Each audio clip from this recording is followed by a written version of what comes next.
Chapter 1. A Song of Undivided Praise. Leah conceived, gave birth to a son, and named him Reuben, for she said, "The Lord has seen my affliction. Surely my husband will love me now." She conceived again, gave birth to a son, and said, "The Lord heard that I am neglected, and has given me this son also." So she named him Simeon. She conceived again, gave birth to a son, and said, "At last my husband will become attached to me, because I have borne 3 sons for him." Therefore he was named Levi. And she conceived again, gave birth to a son, and said, "This time I will praise the Lord." Therefore she named him Judah. Then Leah stopped having children. Genesis 29:32-35. The Search for Satisfaction. I wish you could know my brother John David, JD for short. Despite being a highfalutin Marine Corps captain, he is one of the most high-spirited, life-loving people you'll ever meet. When we were kids, JD lived by the mantra, "My life would be perfect if I just had this one thing." It's an idea most of us embrace, even as adults. JD just expressed it more boldly and more frequently than others. When he got his driver's license, he inherited our mom's old Ford Taurus. After installing a more powerful stereo, which made the speakers rattle constantly, even at a low volume, he put on huge rims and tires. It was the perfect car for a moment. But by Christmas, he was over it. The rattling speakers were annoying and shorting out often, and his gargantuan rims had gone out of style. Soon, JD was begging our parents to let him buy an old used black truck he'd found at a car dealership. When I went home for a month-long break from college, it was all he could talk about. After several weeks of begging and wheeling and dealing, he finally got his new old truck.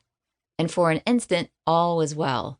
But the decrepit truck had little life left, and the love affair soon ended when the truck died for good. JD had to return to driving the Taurus with the big tires and rattly speakers, longing for a better set of wheels. Like my brother, I tend to obsess over getting the things I'm sure will make life everything it should be. I play the piano, but have always wanted to master the guitar.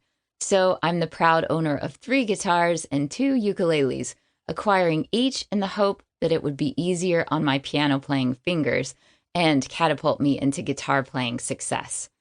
I've bought kitchen appliances I would inspire me to cook like a professional chef, and exercise gear that would motivate me to work out. I've had lonely seasons as a single woman when I've been convinced that having a husband would make everything better. And the list goes on. What would bring you satisfaction? For all of us, there is something, one thing at any given moment that we think will make us happy. Maybe a glance in the mirror on a bad hair day and a new skin flaw motivate you to switch to fancy hair care products and pricey anti-aging cream. Perhaps a look at your bank account makes you long for a better paying job. Or after a day of chasing or carting around your kids, you fantasize about a month alone on a beach. For most of us, the things we'd like to change go much deeper. A lonely marriage, a job that requires navigating difficult relationships, an unexpected and unwelcome diagnosis, or a challenge that accompanies us everywhere. Whether the thing we'd like to change is a slight nuisance or a dead weight, we spend our days looking for hope. Most of us have in our minds one thing we think would make everything better, one thing that would satisfy us. Many of us have grown up hearing that God alone is that one who brings peace and fulfills our every need. Yet we aren't convinced. We're pretty sure, in fact, that what we need from God is not God himself, but the things he can give us, if he just would. So what do we do when satisfaction is just out of reach? How do we sing of hope and gratitude when God isn't giving us what we want?